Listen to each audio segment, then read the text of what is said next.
విశాఖపట్నం సింహాచలం టెంపుల్లో ఎంత దారుణం!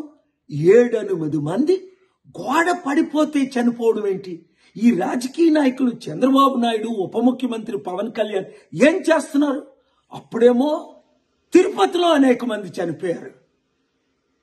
300, 1000 రూపాయలు, 1500 రూపాయల టికెట్లు కలెక్ట్ చేసి వేల కోట్లు సంపాదిస్తున్నారే. మరి కొన్ని కోట్ల రూపాయలు ఖర్చు పెట్టి ఇవన్నీ రిపేర్లు, మరమ్మతులు చెయ్యొద్దా?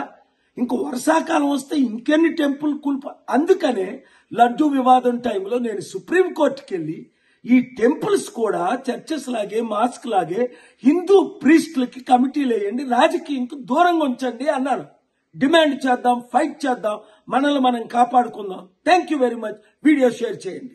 విశాఖపట్నం సింహాచలం టెంపుల్లో ఎంత దారుణం!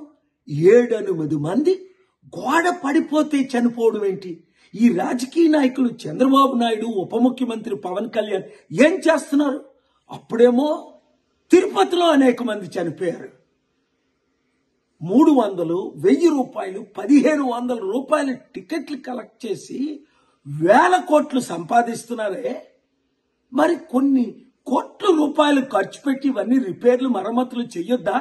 ఇంక వర్షాకాలం వస్తే ఇంకెన్ని టెంపుల్ అందుకనే లడ్డూ వివాదం టైంలో నేను సుప్రీంకోర్టుకి వెళ్ళి ఈ టెంపుల్స్ కూడా చర్చెస్ లాగే, మాస్క్ లాగే హిందూ ప్రీస్టులకి కమిటీలు వేయండి, రాజకీయంకి దూరంగా ఉంచండి అన్నాను.